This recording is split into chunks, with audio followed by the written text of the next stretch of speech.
নিয়েছি এখানে সিদ্ধ করা বাঁধাকপি, সিদ্ধ করে নিয়েছি আগে। নিয়েছি দুটো ইলিশ মাছের মাথা,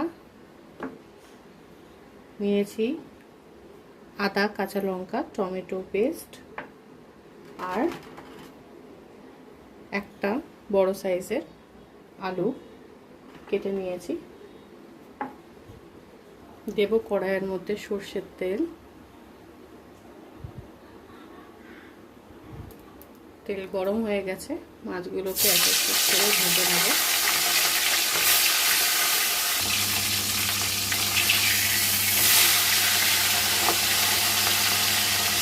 মাছগুলো ভাজা হয়ে গেছে, এবার আমরা এক এক করে তুলে দেবো।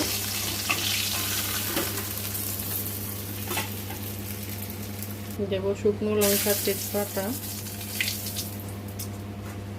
আর গোটা জিরে ফোড়ন। রাখা আলুগুলো দিয়ে দেবো।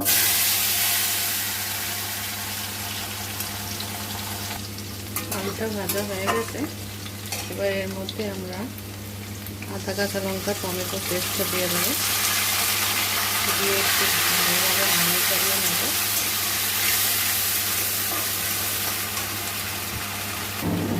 দেব হলুদ,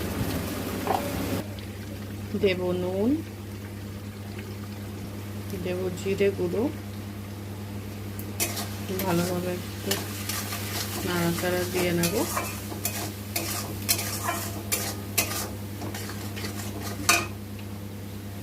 দেব কালারের জন্য একটু উপর দিয়ে হালকা করে কাশ্মীরি মির্চ।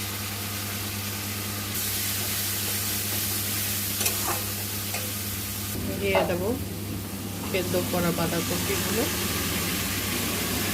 দিয়ে ভালোভাবে নাড়িয়ে চাড়িয়ে নেব।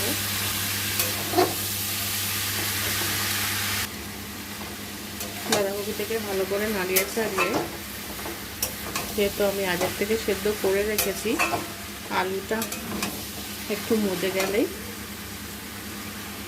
আমরা ইলিশ মাছগুলোকে দিয়ে দেবো।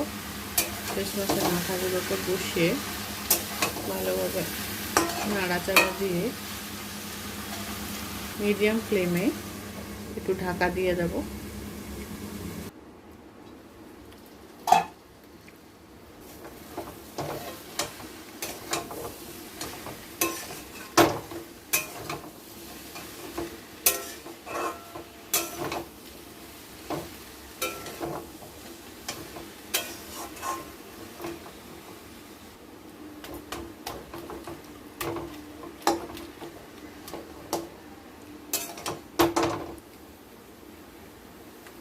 মাছের মাথাগুলোকে ভালো করে একটু ভেঙে নেব,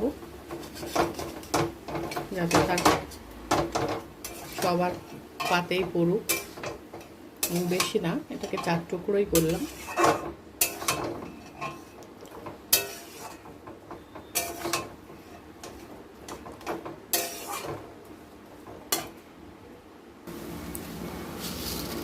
দেব চিনি অল্প পরিমাণে, দিয়ে ভালোভাবে নাড়িয়ে চাড়িয়ে নেব। আমাদের বাঁধাকপি রান্না হয়ে এসছে। শুধু চিংড়ি মাছ হয়ে গেছে। মাছের মাথা দিয়ে, ইলিশ মাছের মাথা দিয়ে বাঁধাকপি রান্না এভাবে করে দেখবেন, খুবই ভালো লাগে খেতে। ইলিশ মাছের একটা নিজেরই আলাদা স্বাদ, তার সাথে বাঁধাকপি দিয়ে স্বাদটা খুবই ভালো হয়ে যায় রান্নার। এভাবে রান্না করে দেখবেন। ভালো লাগলে চ্যানেলটাকে সাবস্ক্রাইব করবেন।